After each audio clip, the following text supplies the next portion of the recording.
Mi nuera acababa de salir a la tienda cuando mi nieto de 7 años susurró: «Tenemos que escapar de aquí. Ahora mismo». Me reí. ¿Por qué? El niño señaló hacia el piso de arriba, temblando. Vi a un hombre trepando por la ventana y entrando al cuarto de mamá. De inmediato agarré las llaves del coche y conduje directo a la estación de policía.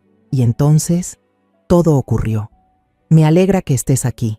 Si estás viendo este video, dale like, suscríbete al canal y cuéntame en los comentarios desde dónde escuchas mi historia de venganza. Quiero saber hasta dónde ha llegado. Me desperté temprano en la mañana, cuando los primeros rayos de sol se filtraban por las viejas cortinas de tela en la pequeña cocina. Esta casa de madera en Querétaro ha sido testigo de tantas alegrías y tristezas de mi familia, pero ahora solo resuenan en ella los pasos de 3 personas. Los míos, los de mi nuera Lucía y los de mi nieto Mateo. El aroma del café recién hecho llenaba el aire, mezclándose con el canto de los pájaros en el jardín. Sonreí pensando que, sin importar cuánto cambie la vida, momentos de paz como este siempre merecen ser apreciados.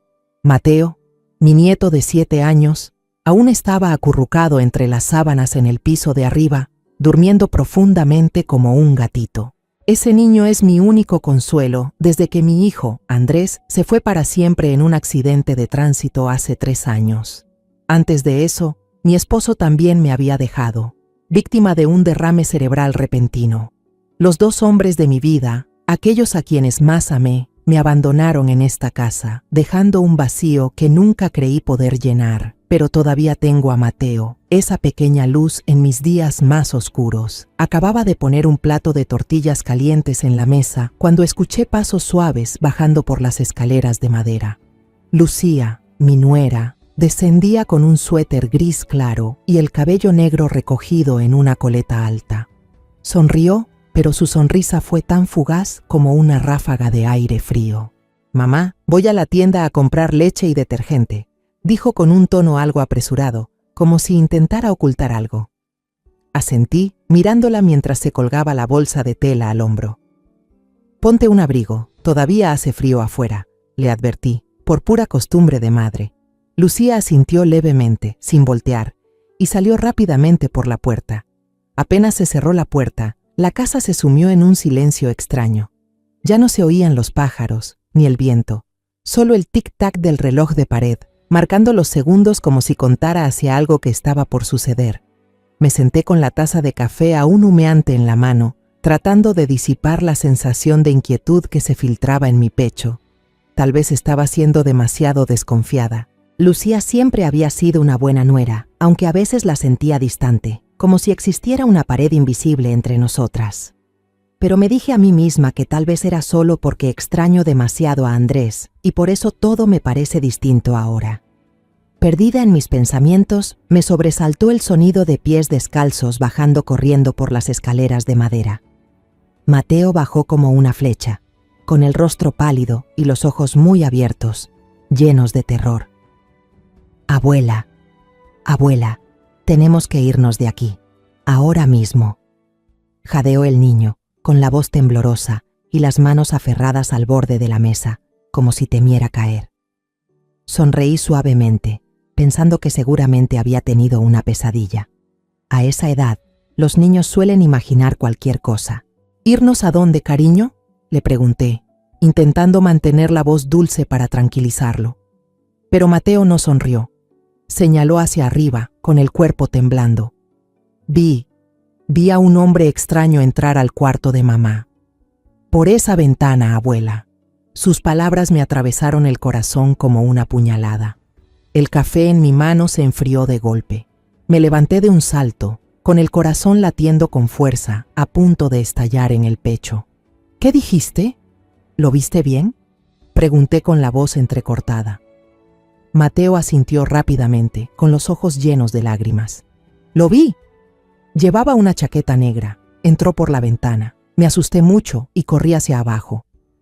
Sin pensar más, tomé la mano de Mateo y lo llevé arriba. Su pequeña mano estaba helada, aferrándose a la mía como si temiera que lo abandonara. La puerta del cuarto de Lucía estaba entreabierta, como si alguien hubiera salido con prisa. Empujé la puerta y entré. Mi corazón latía tan fuerte que podía oír el pulso en mis oídos. La cortina de la ventana estaba rota en una esquina, colgando como una advertencia. En el piso de madera había manchas de barro todavía húmedas, como si alguien las hubiera dejado después de la lluvia de anoche. Me acerqué a la ventana y la abrí de par en par. Las rejas del exterior estaban dobladas de forma forzada, como si alguien las hubiera roto con fuerza. Miré hacia el pequeño jardín de abajo. Había huellas de zapatos de hombre marcadas en la tierra blanda que iban desde el muro hasta la cerca. Mateo se pegó a mí y susurró. Se lo dije. Alguien entró aquí. Su voz temblaba, pero sonaba firme, como si hubiera visto algo tan terrible que jamás podría olvidarlo.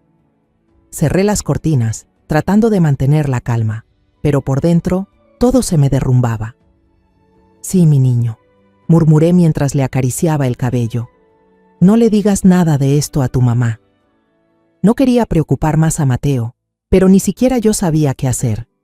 ¿Un hombre extraño en el cuarto de Lucía? ¿Por qué?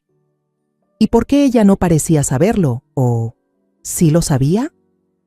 Esa idea me hizo estremecer. Bajé con Mateo a la cocina, encendí la vieja radio y subí el volumen para que la música ranchera llenara la casa, tapando el silencio inquietante que nos rodeaba. Pero ni siquiera esas canciones alegres lograban ahuyentar la sensación de miedo que tenía en el pecho. Afuera, el perro del vecino empezó a ladrar furioso, mirando hacia la cerca donde estaban las huellas. Sus ladridos rompieron el aire, haciéndome soltar la cuchara que tenía en la mano. Miré hacia el jardín, pero no vi nada, solo las sombras de los árboles moviéndose con el viento. Solo es el perro, me dije a mí misma, pero mis manos temblaban mientras recogía la cuchara del suelo. Cuando Lucía regresó, dejó las bolsas sobre la mesa, unas cajas de leche y un paquete de detergente rodaron dentro. «Mamá, ¿por qué la ventana de mi cuarto estaba abierta?», preguntó con tono tranquilo, como si nada pasara. La miré, buscando alguna señal en su hermoso rostro, pero solo encontré su sonrisa de siempre. «Habrá sido el viento, hija», respondí, fingiendo confusión, aunque por dentro todo era un caos. Lucía sonrió, pero su mirada se desvió un instante hacia el piso de arriba y luego volvió a mí con un gesto rápido, como si me estuviera observando. Esa sonrisa me heló la sangre. Durante el desayuno no pude probar bocado. Las tortillas frente a mí se enfriaron y el café perdió su aroma. Mateo permanecía callado a mi lado, con los ojos fijos en el plato, masticando en silencio. Sabía que también estaba asustado, pero entendía, como yo, que había cosas que era mejor no mencionar. Le acaricié la cabeza y traté de sonreír para tranquilizarlo, aunque mi sonrisa debía verse forzada y triste. Mientras lavaba los platos, escuché la voz baja de Lucía hablando por teléfono en la sala. «Está bien, nos vemos mañana. No llames más a este número», dijo con voz suave, pero fría, autoritaria. Levanté la vista y miré por la rendija de la puerta. Lucía estaba de pie, con el teléfono en la mano, el cabello suelto cubriendo parte de su rostro. Cuando guardó el celular en el bolso, sus labios se curvaron en una sonrisa extraña, no de alegría, sino calculada, como si acabara de cumplir un paso más en un plan secreto. Mi corazón se aceleró, pero no me atreví a preguntarle nada. Temía que, si lo hacía, rompería algo frágil que aún mantenía unida a nuestra familia. Volví al fregadero, intentando concentrarme en lavar los platos, pero mi mente estaba hecha un lío. Algo se había roto silenciosamente en esta casa, una grieta invisible que aún no comprendía, pero que sabía que se estaba extendiendo, como las fisuras en la vieja pared que traté de reparar después de cada temporada de lluvias. Levanté la vista hacia el estante de madera en la sala, donde descansaba una foto tomada hace algunos años. Mi esposo, Andrés, Lucía y yo, todos sonriendo felices bajo la luz dorada de una tarde de verano. Mi esposo, con su sonrisa bondadosa, había partido por un derrame cerebral, justo en el viejo sillón de la sala. Andrés, mi orgullo, también me había dejado poco tiempo después, en un accidente que aún me cuesta creer que fuera real. Ahora, en esta casa, solo quedamos Lucía, Mateo y yo, ese pequeño nieto que, sin saberlo, me salvó la vida con una advertencia. Los días después de aquella mañana aterradora, empecé a notar que Lucía había cambiado. Vivía con prisa, como si corriera contra el tiempo. Cada noche salía de casa, diciendo que iba a una reunión de caridad en la iglesia de Santa Cruz. Asentía, fingiendo creerle, pero en mi interior sus palabras ya no tenían peso. Lucía había sido una nuera atenta, siempre ayudándome a limpiar, cocinar y cuidar de Mateo. Pero ahora sentía que era una extraña viviendo bajo mi techo, alguien a quien ya no lograba comprender. Cada vez que salía, Lucía se rociaba con un perfume fuerte, dulce y picante, muy distinto al olor del jabón de lavanda que solía usar antes. Ese aroma se quedaba suspendido en el aire, haciéndome sentir asfixiada cada vez que pasaba frente a su habitación. Intentaba convencerme de que quizás solo quería renovarse, empezar de nuevo después de tantas pérdidas, pero en el fondo sabía que algo no estaba bien. Era esa sensación que uno tiene al ver una pared vieja, con pequeñas grietas que empiezan a extenderse, sin saber todavía a dónde van a llegar. Una tarde, cuando Lucía dijo que debía salir a comprar cosas para el grupo de caridad, decidí subir a su habitación para limpiar. No era mi intención invadir su intimidad, pero necesitaba respuestas. La habitación estaba extrañamente limpia, sin una mota de polvo, como si Lucía hubiera querido borrar cualquier rastro. Pero la puerta del armario estaba entreabierta, apenas un poco, como una invitación tentadora. Dudé con la mano sobre la puerta, el corazón latiendo con fuerza. ¿Qué estoy haciendo?, me pregunté, pero igual abrí el armario. En el tercer cajón, bajo una pila de vestidos doblados con cuidado, encontré una pequeña bolsa de tela azul oscuro, de esas que la gente usa para guardar cosas importantes. Mis manos temblaban mientras soltaba el cordón. Dentro había un recibo arrugado de un hotel en Guanajuato y una foto rota por la mitad. En la parte que quedaba, vi la mano de Lucía, esos dedos finos y conocidos, apretando la mano de un hombre. En la muñeca de él brillaba un reloj dorado, reluciente bajo la luz. Sentí que el corazón se me detenía. El nombre del hotel en el recibo, Posada de la Luna, me sonaba familiar. Entonces lo recordé. Era el lugar cerca del motel que se incendió en un siniestro lleno de sospechas el año pasado. Los periódicos hablaron de ello, pero el caso pronto fue olvidado. Yo me quedé allí, en medio de la habitación de Lucía, sintiendo que el suelo se hundía bajo mis pies. Saqué el teléfono, tomé rápidamente fotos de las cosas dentro del bolso de tela y luego las guardé con cuidado como estaban. Mi corazón latía con fuerza, pero intenté mantener la calma. Si Lucía descubría que había revisado sus cosas, no sabía qué podría pasar. Al salir del cuarto, tuve que apoyarme en el picaporte para no caer. La cabeza me daba vueltas con cientos de preguntas sin respuesta. Esa noche, cuando Lucía regresó, seguía sonriendo como siempre, pero esa sonrisa ahora me daba escalofríos. Fingí naturalidad y pregunté al pasar: ¿A dónde fuiste ayer, Lucía? ¿Saliste fuera del estado? Ella se detuvo un segundo. La mano que vertía el agua se congeló y luego sonrió. Mamá, fui con el grupo de voluntarios de la iglesia. Fuimos a visitar un orfanato en las afueras, nada más. Su voz era suave, natural, pero su mirada evitó la mía, como si no se atreviera a mirarme directamente. Asentí, fingiendo estar satisfecha con su respuesta, pero en mi interior sabía que mentía. A la mañana siguiente, mientras barría el patio, mi vecina, doña Remedios, me gritó desde la cerca: «Lucía anda muy arreglada últimamente, Paloma. Parece que va a tener una cita». Soltó una carcajada, en tono de broma, pero sus palabras fueron como una daga en el pecho. Sonreí con torpeza y respondí: «Los jóvenes, ya sabes, ¿quién entiende?». Pero al volver a la escoba, sentí un escalofrío recorrerme todo el cuerpo. ¿Una cita? ¿Con quién? ¿Y por qué tendría que ocultármelo? Empecé a notar los pequeños detalles. Lucía ahora cerraba con llave su habitación cada vez que estaba dentro, algo que nunca había hecho antes. Una vez toqué la puerta para avisarle que Mateo tenía un poco de fiebre y que bajara a verlo. Ella respondió desde adentro: «Ya voy, mamá». Pero cuando abrió la puerta, un fuerte aroma a perfume me golpeó, y en la pantalla de su teléfono alcancé a ver las palabras: «Llamada de G». antes de que lo apagara deprisa. Fingí no haber visto nada y solo dije: «Mateo está en la cocina. Revísalo, por favor». Pero por dentro sentí que me faltaba el aire. Otra mañana, mientras preparaba café, Mateo se acercó sigilosamente y me susurró: «Abuela, anoche vi a mamá salir con un vestido negro, cuando ya estaba muy oscuro». Sus ojos grandes reflejaban preocupación, como si entendiera que algo no estaba bien. Le acaricié la cabeza, intentando mantener la voz serena. «Guarda silencio, hijo, no digas nada a mamá». Pero dentro de mí, el miedo empezaba a crecer, como una tormenta formándose en la distancia. Esa noche, mientras doblaba la ropa en la sala, Lucía entró con su rostro dulce, como si nada hubiera pasado. Puso sobre la mesa una taza de té de manzanilla caliente. El aroma llenó la habitación.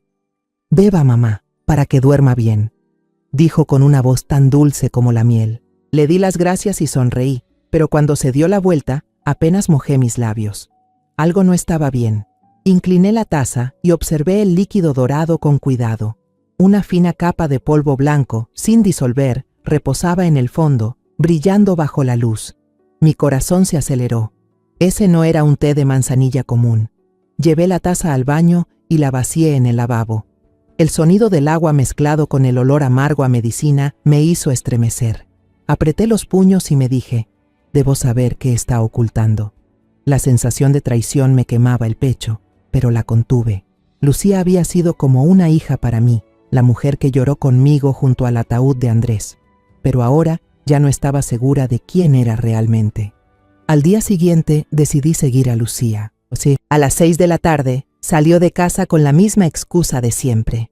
«Voy a misa en la iglesia de Santa Cruz, mamá». Asentí, sonreí, pero en cuanto se perdió de vista, envié a Mateo a casa de doña Remedios para que lo cuidara un rato. «Pórtate bien, mi amor. Juega con la señora Remedios. La abuela va a salir un momento», le dije tratando de mantener la voz lo más tranquila posible.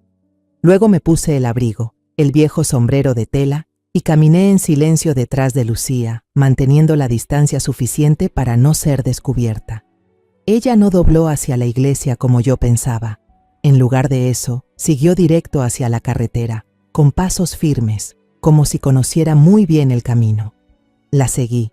El corazón me latía con fuerza y mis piernas cansadas apenas podían mantener el ritmo. Finalmente, Lucía se detuvo frente a un pequeño café al borde del camino, la luz amarilla del interior brillando a través del vidrio. Me escondí detrás de un árbol, respirando con dificultad.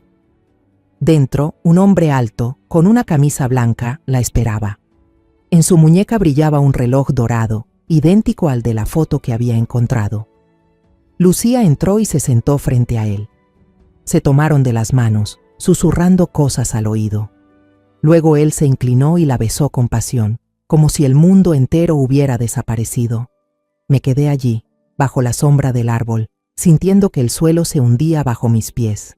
Mis manos temblaban mientras levantaba el viejo teléfono y tomaba una foto a través del cristal. Luego me alejé en silencio. De regreso a casa, ya no sentía las piernas. Solo había dolor y confusión, mezclados como una ola que me arrastraba. Lucía, la nuera que había amado como a una hija, me estaba engañando. ¿Y ese hombre? ¿Quién era? ¿Sería el mismo que entró a su habitación la otra noche, como dijo Mateo? Esa noche no pude dormir. En mi cabeza, la imagen de Lucía riendo con ese hombre se repetía una y otra vez, junto con la advertencia de Mateo. «Abuela, alguien entró al cuarto de mamá». Me quedé acostada mirando el techo, donde las grietas viejas seguían allí, como un recordatorio de todo lo que se estaba rompiendo en esta familia. Supe que desde esa noche ya no podría considerar a Lucía como mi nuera. Había cruzado una línea que no podía perdonarle. A la mañana siguiente me levanté temprano, como siempre, arrastrando los pies hasta la cocina. La casa seguía en silencio, solo se oía el tic-tac del reloj y el silbido del viento colándose por la ventana. Preparé café, intentando que las manos no me temblaran, pero cada vez que pensaba en la foto y en el recibo guardado en la bolsa de tela de Lucía, el corazón me golpeaba el pecho. Ya no veía esta casa como un lugar seguro. Ahora parecía una trampa. y yo estaba en medio de la línea entre la vida y la muerte. Mateo aún dormía arriba. El suave ronquido del niño era lo único que me daba un poco de calor familiar. Me quedé junto a la estufa, mirando el café humeante, sin ganas de probarlo. Por la ventana vi a Lucía en el porche, con el teléfono en la mano, hablando con alguien. Su voz era baja, pero alcancé a oír algunas palabras. Está bien, lo revisaré otra vez. Nadie sospecha nada. Sonrió levemente, una sonrisa fría. Colgó y entró a la casa como si nada hubiera pasado. Me di la vuelta fingiendo estar ocupada con los platos, pero dentro de mí, la tormenta de la desconfianza ya había comenzado. Intenté mantener la calma, haciendo las tareas diarias como limpiar la sala para disipar el miedo que me oprimía el pecho. Pero entonces, mientras limpiaba el polvo debajo del sofá, mi mano se detuvo. Un papel arrugado yacía solo en el suelo, como si alguien lo hubiera dejado caer por accidente. Lo recogí, lo abrí y sentí que el corazón se me detenía. Era una fotocopia de un contrato de seguro. El nombre del beneficiario original estaba tachado de forma descuidada y en su lugar había un nombre escrito a mano, tembloroso: Lucía Méndez. Me senté en el suelo, con las manos en el pecho, sintiendo que el aire del cuarto se había esfumado. Ese contrato, lo recordaba perfectamente, fue algo que Andrés, mi hijo, había comprado para mí justo después de que mi esposo muriera. «Mamá, déjeme a mí cuidarla», me había dicho con voz llena de cariño. Desde el día en que Andrés murió, nunca toqué ningún documento relacionado con eso. Guardé el papel en el bolsillo, tratando de mantener la respiración estable. Ese mediodía, mientras Lucía estaba en la cocina preparando el almuerzo, su teléfono sobre la mesa se encendió. Eché un vistazo y vi un mensaje de un número desconocido, guardado como G. El nombre del beneficiario en el contrato de seguro de esa vieja ya se cambió a tu nombre. Nadie sospecha nada. Sentí que la sangre se me helaba. Quise gritar, correr a la cocina y enfrentar a Lucía de inmediato, pero me contuve. Si ella sabía que yo había descubierto algo, no estaba segura de lo que podría pasar. Solo me alejé del cuarto en silencio, diciéndome que debía actuar rápido. Sin dudar un segundo, llamé un taxi. Metí el papel en mi bolso y me giré hacia Mateo, que jugaba con su camión de juguete en la sala. «La abuela va a salir un rato, quédate en casa con mamá, ¿sí?», le dije, tratando de sonar natural. El niño asintió, pero su mirada me hizo pensar que quería preguntarme algo. Le acaricié la cabeza, sonreí y salí de casa con el corazón encogido. Llegué a la oficina de Seguros Santa Cruz, un edificio de 2 pisos color amarillo, algo viejo, en el centro de Querétaro. El olor a papel viejo y el zumbido del aire acondicionado hacían el ambiente más sofocante. Un empleado joven, con gafas, me saludó con una sonrisa educada. «Buenos días. Usted es doña Paloma Rojas, ¿verdad?» «Sí, su expediente ya fue actualizado». Fruncí el ceño y le pregunté con voz ronca. «¿Actualizado en qué sentido?» El muchacho tecleó un momento y luego leyó en voz alta, como si fuera un informe cualquiera. «Beneficiaria del seguro de vida, Lucía Méndez. También se ha transferido la propiedad del taller mecánico familiar. El valor del seguro contra incendios del taller se duplicó el mes pasado». Sentí que el suelo se abría bajo mis pies. «¿Quién hizo todo eso?», pregunté, con la voz temblorosa. El empleado respondió con total naturalidad. «Su nuera, la señora Lucía. Trajo un poder notarial firmado por usted, diciendo que estaba ocupada y que le había pedido hacer los trámites en su lugar». Apenas podía respirar. «¿Dijo algo más?», pregunté, intentando mantener la calma. Él asintió. Dijo que la familia estaba por remodelar y ampliar el taller, por eso necesitaban aumentar el seguro. «Todo está en regla, señora». Le pedí ver una copia del supuesto poder. El joven imprimió una hoja y me la entregó. Abajo estaba mi firma, o más bien, un intento de imitarla. Las letras torcidas, temblorosas. No era mi firma. Nunca había firmado nada parecido. Apreté el papel con fuerza y pregunté casi en un susurro. «Si la persona asegurada muere, el beneficiario recibe todo el dinero, ¿verdad?». Él asintió. «Así es. El pago se hace al beneficiario único». La garganta se me cerró, como si alguien la estuviera apretando. Pedí una copia de todos los documentos y salí de la oficina, caminando como una sonámbula. De camino a casa, pasé por casualidad frente al café donde había visto a Lucía con el hombre la noche anterior. Su coche estaba estacionado afuera, los vidrios empañados por el vapor. Me escondí detrás de un poste de luz, con el corazón latiéndome con fuerza. A través del cristal, vi a Lucía sentada frente a un hombre con gafas oscuras, de aspecto misterioso. Intercambiaron un sobre grueso. Cuando el hombre se fue, Lucía abrió el sobre, sacó una hoja, sonrió y la besó suavemente, como si fuera un trofeo. Me quedé allí, bajo el sol abrasador de Querétaro, pero con el cuerpo helado. Ya no tenía dudas. Lucía no solo me engañaba, sino que estaba planeando algo mucho peor. Volví a casa con la mente hecha un lío, pero traté de mantener una expresión tranquila para no alertarla. Esa noche, Lucía llegó alegre, como si nada hubiera pasado, y me llevó una taza de té de manzanilla.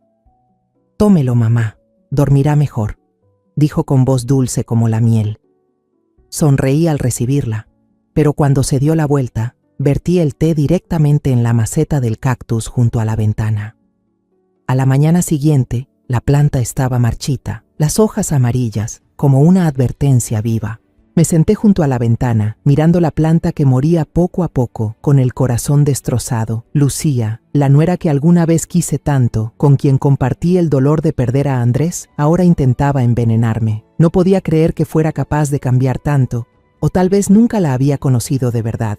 Pero lo que más me aterraba no era el té ni la póliza del seguro, sino la pregunta: ¿quién era ese hombre en las sombras y qué querían de mí? A la mañana siguiente, me puse el abrigo y crucé el callejón que llevaba a la casa de Doña Remedios, apretando en la mano el papelito con el número de teléfono extraño que había visto en el mensaje de Lucía. Toqué la puerta y ella la abrió casi de inmediato, como si ya supiera que iba a ir. «Paloma, pase, se ve muy pálida», dijo, llevándome al pequeño salón con olor a pan de elote recién horneado. Le entregué el papel, con la voz temblorosa. «Remedios, ¿puede ayudarme a averiguar este número? Yo creo que Lucía está metida en algo muy peligroso».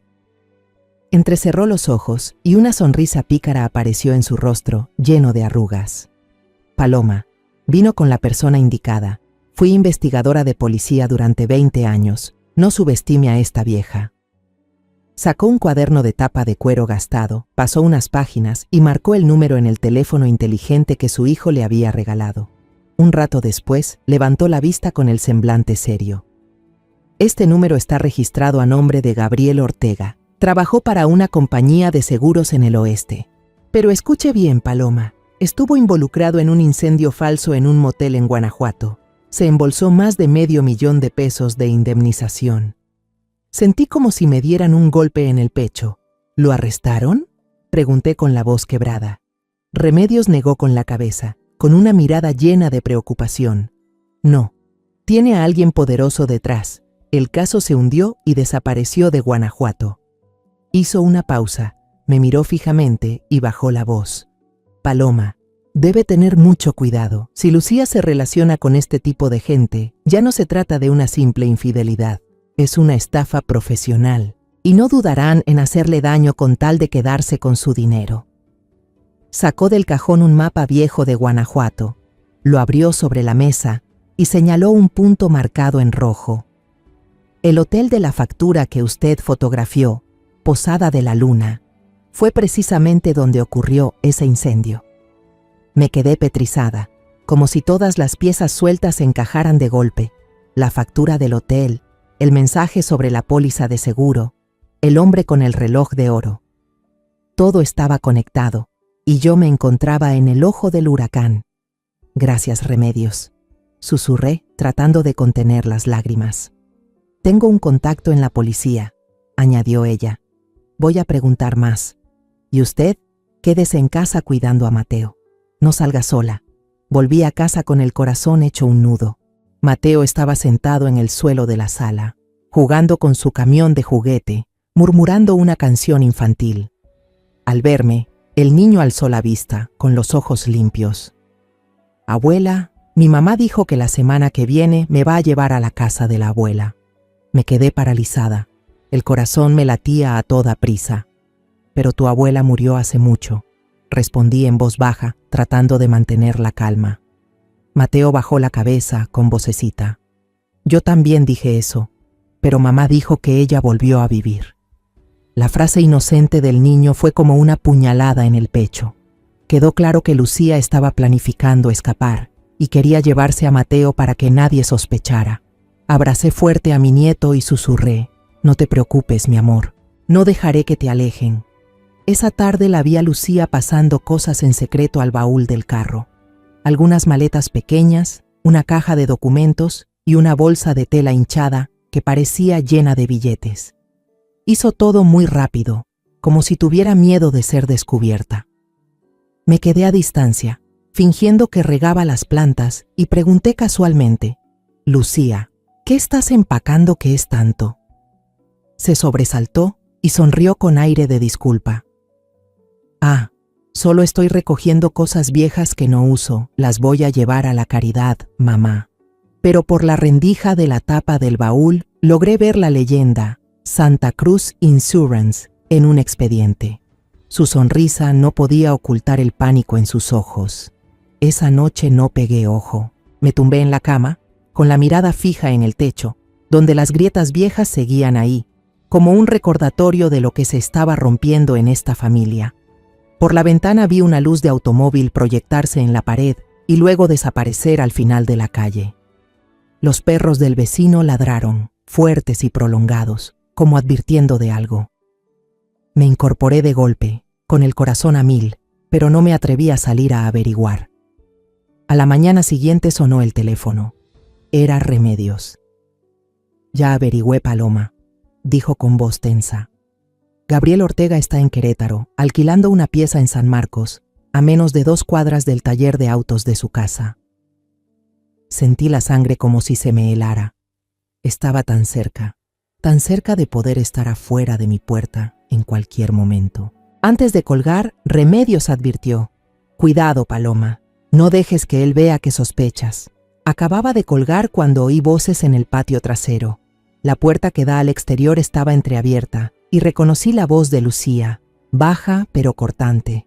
Me acerqué sigilosamente, escondiéndome detrás de la pared. Una voz de hombre sonó por teléfono. Lo haremos el viernes por la noche, cuando ella esté profundamente dormida, con una pequeña chispa basta. La voz de Lucía respondió, fría como el hielo: quiero que todo sea seguro. No podemos permitir que tenga oportunidad de sobrevivir. Retrocedí, con el corazón a punto de estallar. Corrí hasta mi habitación, cerré la puerta con seguro y las manos me temblaban tanto que se me cayó el llavero al suelo. Esa noche llovía a cántaros. El trueno retumbó y me sobresaltó. Corrí las cortinas, miré hacia afuera y mi corazón casi dejó de latir. Bajo la luz tenue de la farola, un hombre con gorra estaba allí, mirándome fijamente desde fuera de la casa. No pude ver bien su rostro, pero el reloj de oro en su muñeca brillaba bajo la luz, como una advertencia mortal. Rápidamente cerré la cortina, me agaché en el suelo y abracé mis rodillas. El miedo me oprimía el pecho, pero sabía que no podía dejar que me venciera. Tenía que proteger a Mateo y protegerme a mí misma. A la mañana siguiente decidí. Debía actuar antes de que ellos dieran el paso. Me senté en la mesa, cogí una hoja y escribí una carta corta. La mano me temblaba tanto que la letra quedó torcida. Solo una línea. Si me pasa algo, busquen a Gabriel Ortega y a Lucía Méndez. Ellos son los culpables. Doblé la carta y la guardé en mi libreta por si ocurría algo. A la madrugada, cuando el cielo aún estaba oscuro y la lluvia golpeaba el techo, me despertó un ruido suave en la escalera de madera. El corazón me latía desbocado, como si presintiera algo malo. Me quedé inmóvil, conteniendo la respiración, y miré por la rendija de la puerta.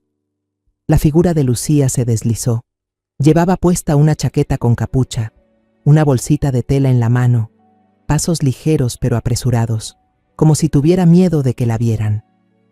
Mamá, voy a la iglesia a ver al párroco un momento, a hablar sobre la misa en memoria de Andrés. Volveré tarde, dijo, la voz monótona pero sin la sinceridad a la que yo estaba acostumbrada. Respondí, sí. esforzándome por disimular el temblor en la voz, como si todo fuese normal.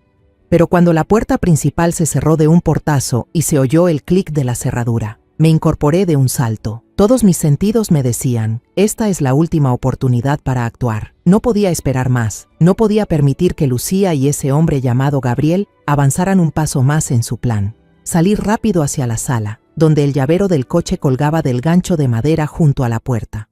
Con las manos temblorosas lo agarré. El metal frío me dio aún más determinación.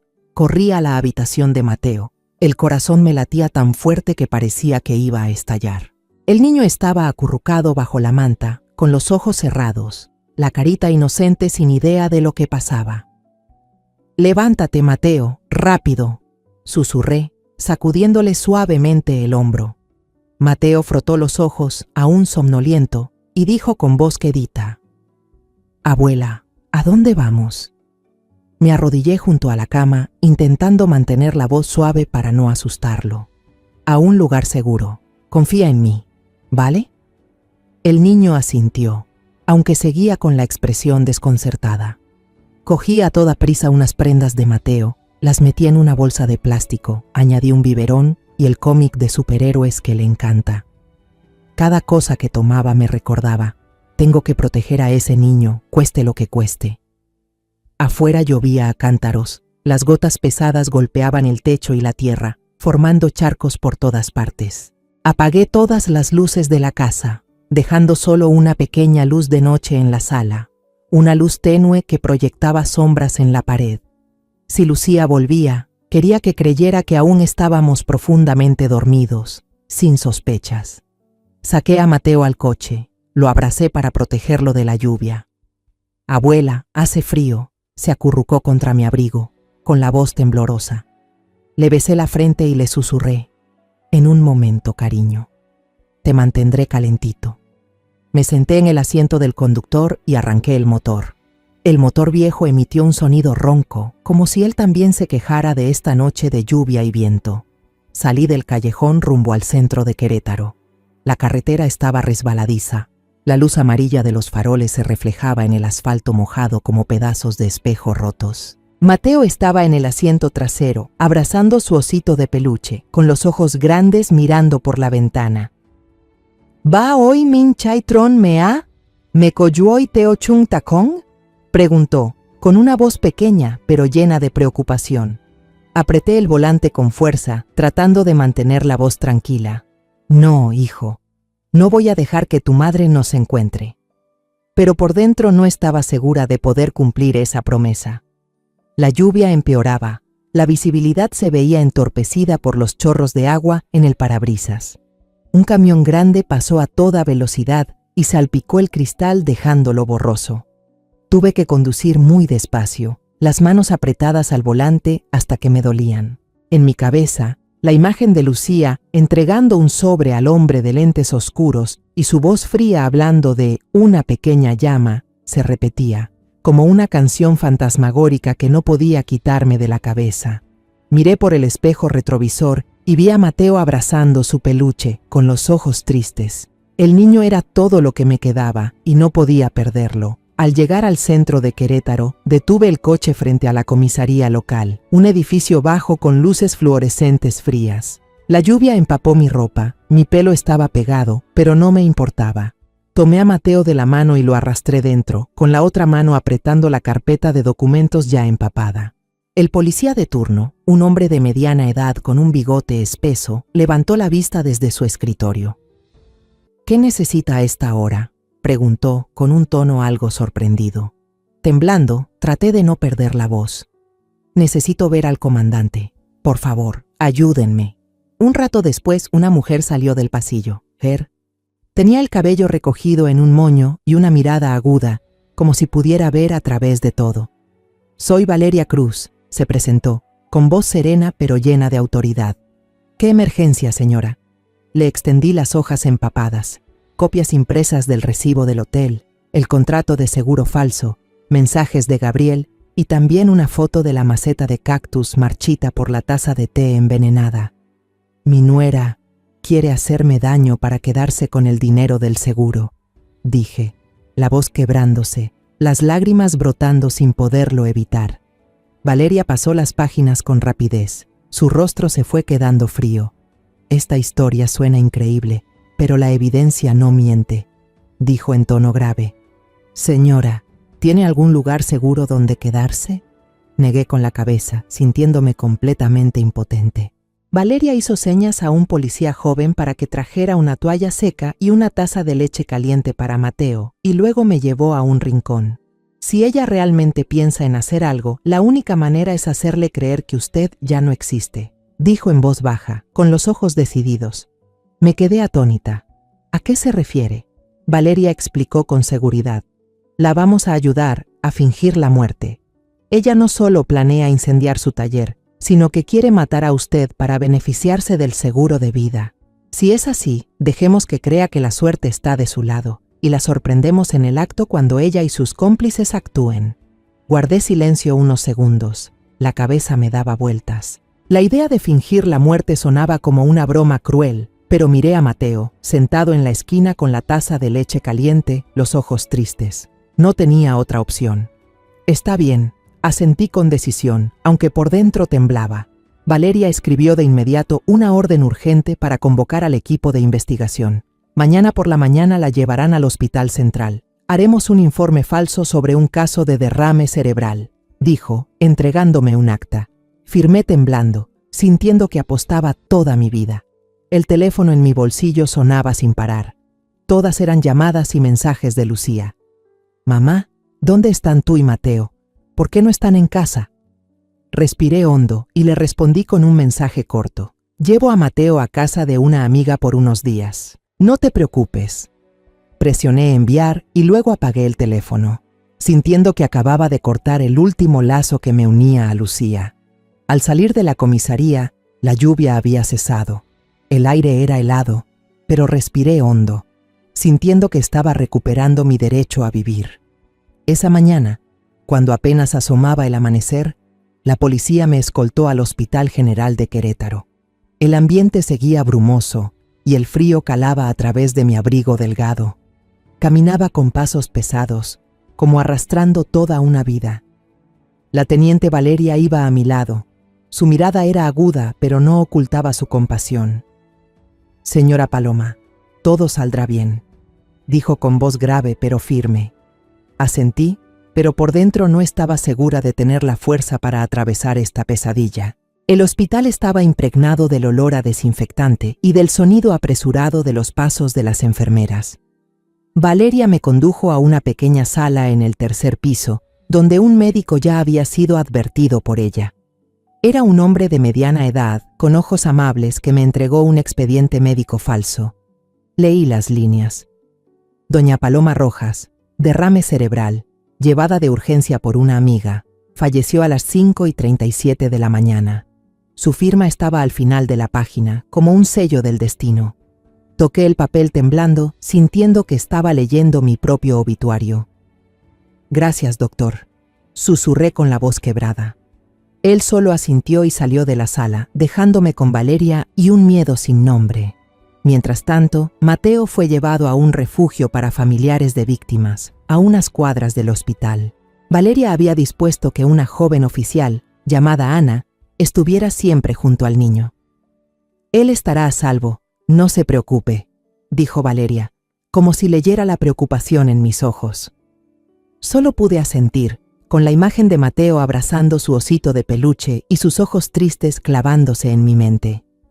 En los próximos 3 días, usted no puede aparecer en público, advirtió Valeria con voz severa. Nosotros vigilaremos todos los movimientos de Lucía. Descanse y recupérese, asentí, pero en el fondo sabía que no podría descansar. ¿Cómo podría estar tranquila sabiendo que Lucía estaba allá afuera creyendo que yo había muerto? La noticia de la repentina muerte de doña Paloma Rojas se difundió rápidamente por el barrio, como un viento recorriendo los callejones de Querétaro. Valeria me llevó a una habitación pequeña dentro del hospital donde debía esconderme. La habitación era fría, con solo una cama individual, una mesita y una ventana que daba al cielo gris. Me senté allí, mirando por la rendija de la cortina, imaginando a Lucía organizando un funeral sencillo en casa. Valeria me contó que ella interpretaba su papel de doliente a la perfección, lágrimas corriendo, voz entrecortada al hablar con los vecinos sobre el derrame inesperado que me había quitado la vida. Llora como si fuera real, dijo Valeria por teléfono con tono irónico. Pero no se preocupe, señora Paloma, la tenemos vigilada. 3 días pasaron lentamente, como si el tiempo se alargara para poner a prueba mi paciencia. No me permitían hacer llamadas ni salir. Solo podía quedarme en esa habitación, abrazando la pequeña foto de Andrés que había traído conmigo. Cada vez que miraba su sonrisa, sentía que el corazón se me partía. «Hijo, ¿qué está haciendo tu madre?», susurré mientras las lágrimas caían en silencio. Pero luego me recordaba a mí misma que no lo hacía solo por mí, sino también por Mateo, el nieto que Andrés me había dejado. La tercera noche, mientras intentaba dormir en la cama dura, sonó el teléfono de Valeria. Me llamó desde un coche de vigilancia cerca del taller de mi familia. «Señora Paloma, Gabriel Ortega ha aparecido», dijo con voz apresurada. «Conduce una camioneta negra, lleva 2 bidones de gasolina y una bolsa de herramientas». Me incorporé de golpe, con el corazón latiendo con fuerza.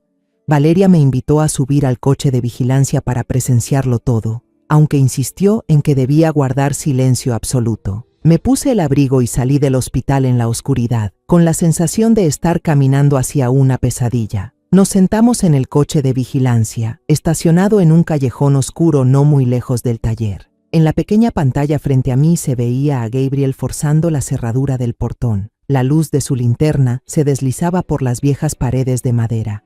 El sonido del tapón del bidón abriéndose se escuchó con nitidez a través del dispositivo de escucha, como una cuchillada directa al corazón. «¿Está entrando?», murmuró Valeria, con la mano apretando el transmisor. Me mordí el labio, las manos temblando al ver cómo comenzaba a rociar la gasolina, las brillantes corrientes líquidas escurriéndose por el suelo. Aquel era el taller que mi esposo y Andrés habían construido con toda una vida de trabajo, un lugar lleno de recuerdos de nuestra familia, y ahora estaba a punto de ser destruido por el hombre al que alguna vez llamé yerno. Valeria hizo una seña al equipo policial para que se preparara a rodearlo, sus ojos fríos como los de una fiera al acecho. De pronto, Gabriel sacó su teléfono y su voz sonó a través del micrófono oculto. «Todo está listo. Cuando prenda el fuego, tú serás la única heredera». Cerré el puño con tanta fuerza que las uñas se me clavaron en la palma. Valeria puso una mano sobre mi hombro y susurró: «Esperemos a que encienda el fuego». Asentí, aunque todo mi cuerpo temblaba de rabia y miedo. Entonces una pequeña llama apareció en la oscuridad, como una luciérnaga que traía un mal presagio. De inmediato, Valeria gritó por el transmisor: «¡Entren ahora!». Los faros de los coches policiales se encendieron al unísono, iluminando el taller como si fuera de día. Las sirenas resonaron, ahogando el sonido de la lluvia. Gabriel, presa del pánico, intentó huir, pero tropezó con una caja de herramientas y fue reducido en el acto. Yo me quedé en el coche, con el corazón desbocado, mirando cómo apagaban la pequeña llama antes de que se extendiera. El taller de mi familia seguía intacto, pero mi alma estaba hecha pedazos. La policía registró a Gabriel y encontró su teléfono. Valeria me mostró la pantalla. Un mensaje de Lucía que decía: «No olvides el plan de esta noche», acompañado de una foto del contrato de seguro falso y un audio de su conversación en un motel. En la grabación, la voz de Lucía sonaba helada: «Mientras esa vieja desaparezca, todo será nuestro». Gabriel, esposado, gritaba mientras lo llevaban: «No fue mi culpa. Lucía me pagó. Ella quería el dinero». Lo miré, sintiendo una mezcla de alivio y repulsión. No era el cerebro detrás de todo, pero había elegido ponerse del lado de la oscuridad. Valeria puso su mano sobre mi hombro y dijo con voz suave: «Lo ha hecho muy bien, doña Paloma. El resto déjelo en nuestras manos». Asentí mientras las lágrimas comenzaban a rodar por mis mejillas. No lloraba por miedo, sino porque sabía que, en el cielo, Andrés probablemente estaba mirando, viendo cómo su anciana madre finalmente se levantaba para proteger al único nieto que le quedaba. Imaginé la sonrisa de mi hijo, esa que no había visto en tanto tiempo, y eso me llenó de una mezcla de dolor y consuelo. Esa noche me llevaron de regreso al refugio, donde Mateo me esperaba. El niño dormía plácidamente, acurrucado bajo la manta, con su oso de peluche tirado a un lado. Me senté junto a la cama, observando su rostro inocente. Lo besé en la frente y susurré: «Todo esto está a punto de terminar, mi amor». En el fondo sabía que la paz aún no había vuelto del todo, pero al menos la justicia había empezado a hablar. A la mañana siguiente, cuando los primeros rayos del sol se filtraban por la ventana de la comisaría, yo aún no podía irme. El aire en la sala de espera era pesado. El olor a café frío y papeles viejos se mezclaba, volviendo el ambiente más sofocante. La teniente Valeria y su equipo estaban sentados alrededor de una gran mesa, con la vista fija en la pantalla del ordenador, analizando cada detalle del teléfono de Gabriel. Un joven oficial, con el cabello corto y bien peinado, se me acercó con una botella de agua fría. «Señora Paloma, la señora Lucía, ¿dónde está ahora? No la encontramos en la casa», preguntó con voz preocupada. Negué con la cabeza, con la garganta seca. «No lo sé», respondí con voz ronca. En realidad, temía pensar en dónde podría estar Lucía o qué estaría haciendo ahora que la noticia de mi muerte se había extendido por el vecindario. ¿Seguiría adelante con su plan o ya habría notado que algo no encajaba? Valeria conectó el teléfono de Gabriel al ordenador y una serie de mensajes aparecieron en la pantalla grande. Las frases cortas pero frías me hicieron estremecer. «Avísame cuando termines.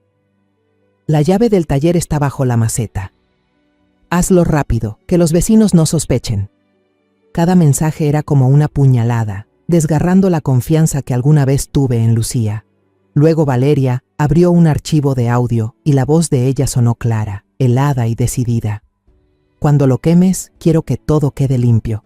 Gabriel, no dejes ningún rastro». Apreté con fuerza los brazos del sillón. El pecho me dolía como si me lo oprimieran. Era la voz de Lucía, sí, pero no la Lucía que yo conocía, no la nuera dulce que una vez me tomó la mano en el funeral de Andrés, llorando con los ojos hinchados. La mujer de esa grabación era una desconocida, alguien capaz de reducirlo todo a cenizas con tal de conseguir lo que quería. Valeria indicó a su equipo que guardaran toda la información y luego se volvió hacia mí, hablando con calma pero con firmeza. «Doña Paloma, acabamos de recibir una alerta. Lucía ha regresado a la casa». Sus ojos brillaban con determinación. «Es hora de arrestarla». Asentí, aunque por dentro no sabía qué sentir. ¿Ira? ¿Tristeza? ¿O solo un vacío sin fin? Valeria dividió al grupo en dos.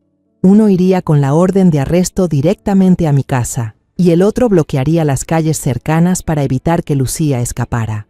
Me levanté de golpe con la voz temblorosa. «Por favor, déjenme ir con ustedes». Pero Valeria negó con la cabeza y me puso la mano en el hombro.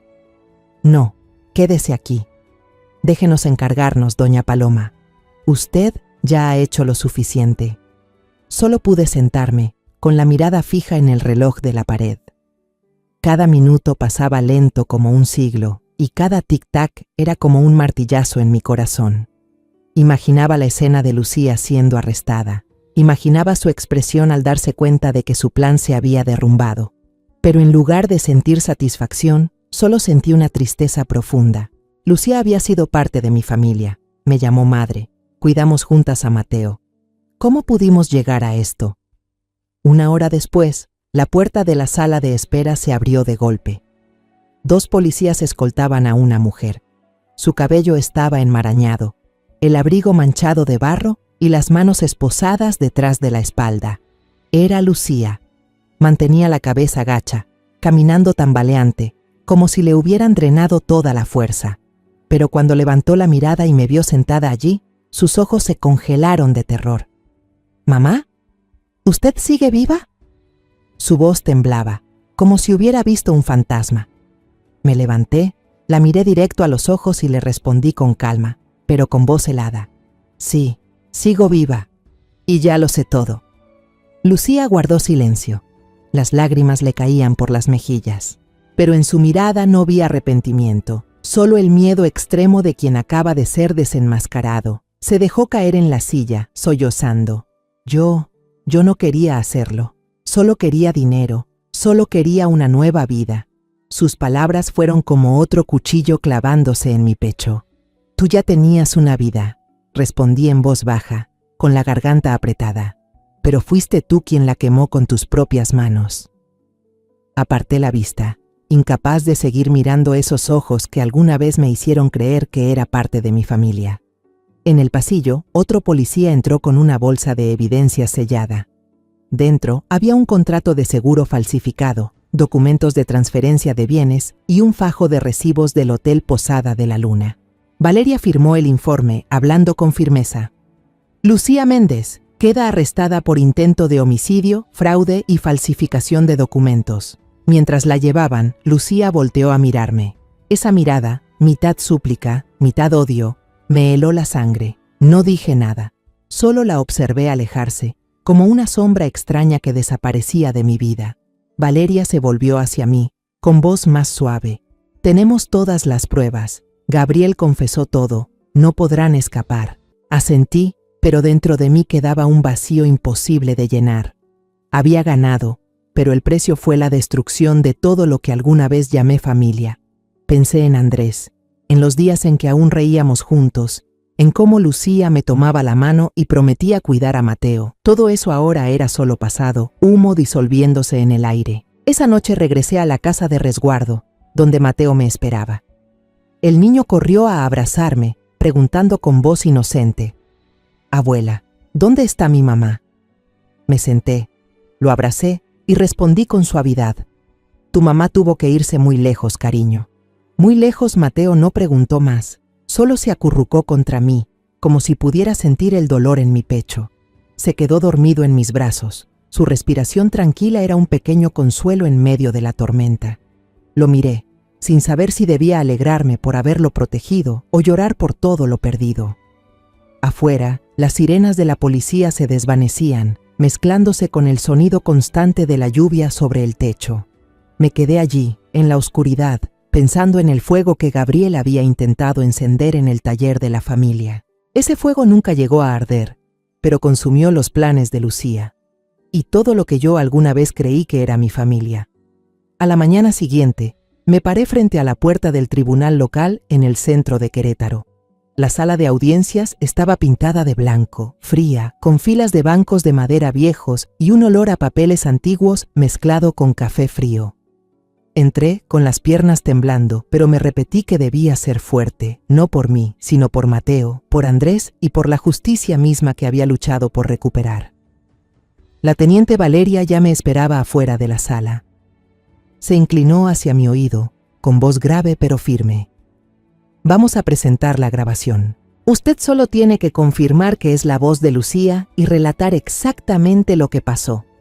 Asentí, apretando la pequeña bolsa de tela en mis manos, donde guardaba la foto vieja de Andrés y Lucía, un recuerdo que antes fue símbolo de felicidad familiar y que ahora solo era dolor. «Estoy lista», respondí, aunque mi voz no ocultaba el temblor. Dentro de la sala, el aire se sentía espeso, como si todas las miradas se posaran sobre mí. Me indicaron sentarme en el banco de los testigos, frente a Lucía. Ella vestía el uniforme gris de prisionera, con el cabello negro apelmazado, el rostro demacrado y pálido, sin rastro de la nuera bonita que solía sonreírme en las tardes cálidas. Mantenía la cabeza baja, evitando mi mirada y la verdad que estaba por revelarse. Cuando el fiscal encendió el archivo de audio, la voz fría de Lucía resonó en medio del silencio de la sala. «Cuando quemes, quiero que todo quede bien limpio. Gabriel, no dejes ningún rastro». Esas palabras, aunque ya las había escuchado, me hicieron estremecer. Un murmullo recorrió la sala, susurros que se esparcían como olas en el agua. Miré a Lucía, vi cómo mordía su labio y apretaba las manos dentro de las esposas. El fiscal se volvió hacia mí, con voz clara. «Señora Paloma Rojas, ¿confirma usted que esta es la voz de la acusada Lucía Méndez?». Me levanté, sosteniendo la foto vieja de Andrés y Lucía. Mi voz sonó lenta pero firme. «Es ella. La que vivió con mi hijo 7 años, la que me llamó madre y luego planeó dañarme para quedarse con el dinero del seguro». Alcé la foto para que todos vieran la sonrisa feliz de aquellos días pasados. Ella fue parte de mi familia, pero eligió traicionarlo todo. La sala quedó en silencio absoluto. Solo se oían los papeles al moverse y el zumbido del aire acondicionado en el techo. El abogado de Lucía se levantó, intentando defenderla con voz suave. Señoría, mi clienta sufrió una gran presión económica tras la muerte de su esposo. Actuó en un momento de desesperación, sin intención real de hacer daño.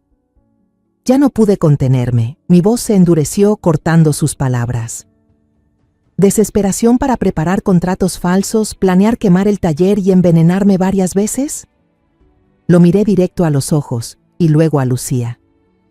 Ella sabía perfectamente lo que hacía y eligió hacerlo. Lucía rompió en llanto, su voz rota. Yo lo perdí todo. De verdad no quería hacerle daño. Solo quería dinero para empezar de nuevo. Esas palabras, en lugar de ablandarme, solo me dolieron más. Respondí con voz lo bastante alta para que todos escucharan. Nadie puede rehacer su vida sobre el dolor y la vida de otros. Me senté, sintiendo que soltaba un peso, pero al mismo tiempo un vacío frío se expandía en mi pecho. En ese momento, la puerta de la sala se abrió de golpe.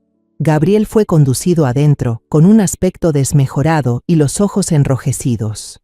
Al ver a Lucía, evitó de inmediato su mirada, como si temiera ser arrastrado por la tormenta que él mismo había ayudado a crear. El fiscal preguntó: «Señor Ortega, ¿tiene algo que decir sobre su papel en este asunto?» Gabriel bajó la cabeza, con la voz temblorosa. «Solo hice lo que ella me ordenó.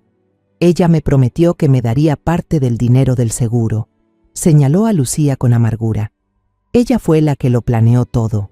El fiscal presentó todas las pruebas, los mensajes entre ambos, los comprobantes de las transferencias bancarias de Lucía a una cuenta a nombre de Gabriel y también la grabación de audio del teléfono de él. Cada prueba era como una piedra lanzada contra el muro de mentiras que Lucía y Gabriel habían levantado, haciendo que se derrumbara pedazo a pedazo. El juez, un hombre mayor de mirada severa, golpeó el mazo. Ambos acusados quedarán en prisión preventiva hasta la fecha del juicio oficial. La sesión de hoy se da por terminada. Al salir de la sala, la luz del sol de la mañana entraba por las ventanas, tan intensa que hacía arder los ojos. Me quedé quieta, respirando hondo, sintiendo que acababa de soltar una parte del peso que había cargado sobre mis hombros todos esos días. Valeria se acercó, me dio una palmadita en el hombro. «Lo hizo muy bien, señora Paloma», dijo con respeto. «Sin usted, este caso quizá habría quedado enterrado como tantos otros». Sonreí débilmente, pero por dentro no sentía victoria. Solo una tristeza profunda, como si acabara de perder una parte de los recuerdos felices con Lucía y Andrés. Cuando regresé a la casa de acogida, Mateo estaba jugando en el patio, haciendo rodar su camioncito de juguete sobre la tierra. Al verme, corrió hacia mí y se abrazó a mis piernas. «Abuela, ¿mi mamá va a volver?», preguntó, con esos ojos transparentes llenos de inocencia y esperanza. Me agaché mirándolo a los ojos, tratando de mantener la voz suave. «Tu mamá se ha ido muy lejos, hijo, pero yo siempre estaré aquí, contigo». Mateo asintió, aunque sabía que aún no entendía todo. Lo abracé, sintiendo su pequeño calor, como una llamita que calentaba mi corazón helado. Por la tarde, Doña Remedios vino a visitarme con un plato de tamales de elote calientes, el aroma llenando toda la habitación pequeña. «Paloma, por fin se hizo justicia», dijo, con los ojos brillantes de orgullo. «Sé por todo lo que ha pasado. Estoy muy orgullosa de usted». Sonreí, por primera vez en días sentí un poco de alivio. «Gracias, Remedios», respondí. «Sin usted, no sé cómo habría salido adelante». Cuando se fue, salí al jardín trasero, donde el cactus que había quedado marchito por el té envenenado de Lucía ahora tenía un brote verde. Le eché agua, escuchando el murmullo del viento entre las hojas, sintiendo como si la naturaleza me estuviera consolando. Miré al cielo, donde las nubes blancas flotaban despacio, y susurré: «Hijo mío, ya lo logré, ya puedes descansar en paz». Las lágrimas rodaron por mis mejillas, pero esta vez no pesaban como antes. Eran lágrimas de liberación, de una madre que había luchado hasta el final para proteger lo más valioso. Una semana después de la audiencia, recibí una citación para acudir al tribunal local en el centro de Querétaro para escuchar la sentencia preliminar. Esa mañana, el cielo estaba gris, con nubes pesadas que se movían despacio, como cargando la melancolía de toda la ciudad. El viento frío soplaba, trayendo el aroma del café de un pequeño puesto en la esquina, donde los trabajadores charlaban animadamente. Caminaba con pasos pesados, cada uno llevándome de vuelta a los días dolorosos que acababa de vivir. El viejo abrigo no me calentaba, pero no me importaba. Por dentro, solo quería que todo terminara, para poder empezar de nuevo, aunque fuera un poco. El tribunal seguía siendo tan frío como la última vez, con paredes pintadas de blanco y filas de bancos de madera alineados con precisión. El aire estaba impregnado del olor a papeles viejos, mezclado con un leve aroma a café frío proveniente de la máquina en la esquina. Me senté en el banco de los testigos, con las manos apretando la bolsa de tela donde guardaba la foto de Andrés y Mateo, el único recordatorio del motivo por el que seguía allí. La sala estaba llena de gente, desde empleados del juzgado hasta algunos vecinos curiosos que querían presenciar el desenlace del caso que había conmocionado a todo el barrio. Al frente, Lucía Méndez estaba cabizbaja, con las manos esposadas, el cabello negro pegado a la cara y el rostro pálido, sin una gota de maquillaje. Ya no quedaba rastro de la mujer orgullosa que alguna vez entró a mi casa con una sonrisa radiante, que tomó la mano de Andrés y prometió quedarse a su lado para siempre. A su lado estaba Gabriel Ortega, con su uniforme gris de preso, ojeroso, la mirada vacía, como si hubiera aceptado su destino. Al verlos, no sentí satisfacción, solo una tristeza profunda, como si estuviera presenciando el derrumbe de una parte de mis recuerdos que alguna vez aprecié. La jueza, una mujer de mediana edad con una mirada severa, se puso de pie y su voz firme resonó en toda la sala. La acusada Lucía Méndez. 18 años de prisión por intento de homicidio y fraude. El acusado Gabriel Ortega, 22 años de prisión por complicidad, falsificación de documentos y provocar un incendio intencional. Cada palabra suya sonaba como un martillazo que golpeaba el aire, dejando la sala en un silencio absoluto. Lucía se derrumbó, los hombros temblando, un sollozo ahogado escapando de su garganta. Gabriel solo agachó la cabeza, sin decir palabra, como si toda su fuerza lo hubiera abandonado. Me puse de pie y caminé lentamente hasta la barrera que separaba a los testigos de los acusados. Lucía levantó la vista. Sus ojos cansados estaban llenos de amargura y desesperanza. «Señora Paloma», murmuró con voz quebrada, pero levanté la mano para detenerla. «No», dije con frialdad, aunque sin rabia. «Tuviste la oportunidad de elegir otro camino, Lucía, pero elegiste este». Ella bajó la cabeza y las lágrimas cayeron sobre el suelo frío, pero yo ya no sentía nada, solo un vacío helado dentro de mí. Me di la vuelta, sin querer mirar más esos ojos, los mismos que alguna vez me hicieron creer que era parte de mi familia. Esa tarde llevé a Mateo al cementerio a visitar la tumba de Andrés. El camino era silencioso. Solo se escuchaba el crujido de las hojas secas bajo nuestros pies. La tumba de mi hijo estaba bajo una bugambilia, y los pétalos rosados caían suavemente sobre la lápida, como una manta frágil que lo protegía. Mateo dejó un ramo de margaritas blancas, las flores pequeñas temblaban con el viento. El niño levantó la vista y preguntó con inocencia: «Abuela, ¿papá sabe lo que pasó con mamá?».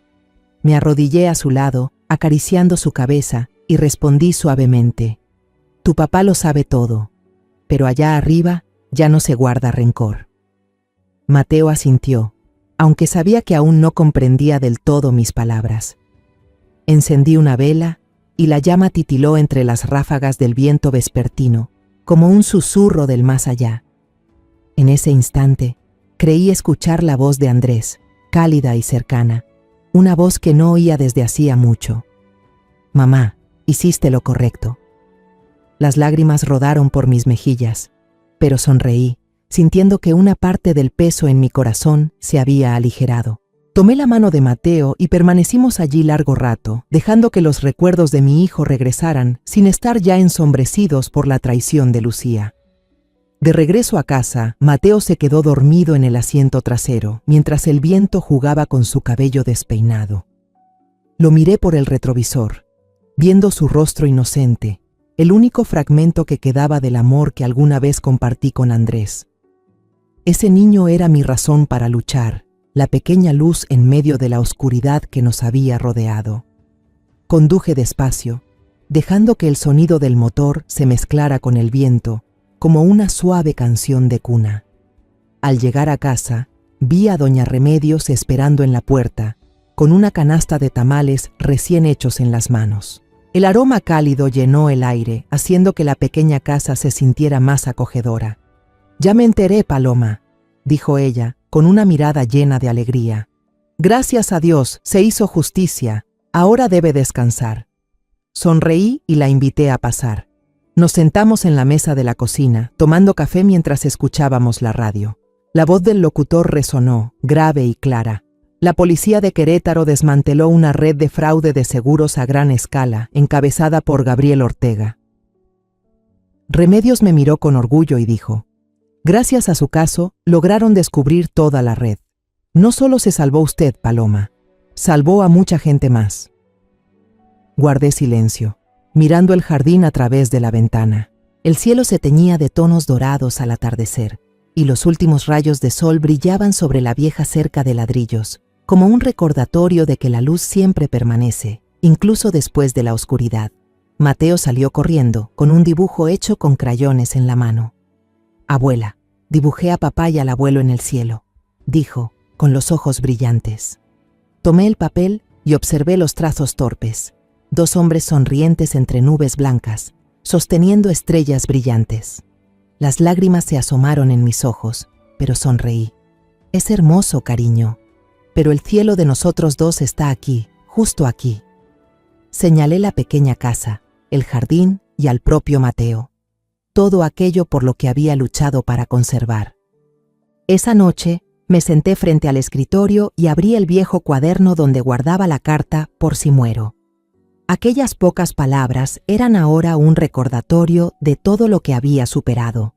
No la quemé, simplemente la doblé y la guardé en el fondo del cajón, como quien guarda una parte dolorosa del pasado.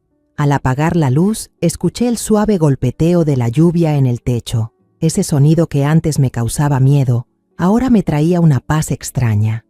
Me acosté pensando en el precio de la justicia. Nunca trae alegría, ni cura las heridas que deja la traición. Es una liberación, sí, pero también un recordatorio amargo. La confianza, una vez rota, nunca vuelve a ser la misma. Pero al cerrar los ojos, vi la sonrisa de Mateo, su dibujo y los brotes verdes en la maceta del cactus. Y supe que, a pesar de todo lo perdido, aún tenía un motivo para seguir viviendo, para seguir adelante. Después de todo lo que he vivido, entendí que la justicia no siempre viene de los tribunales o la policía, nace del valor de cada persona.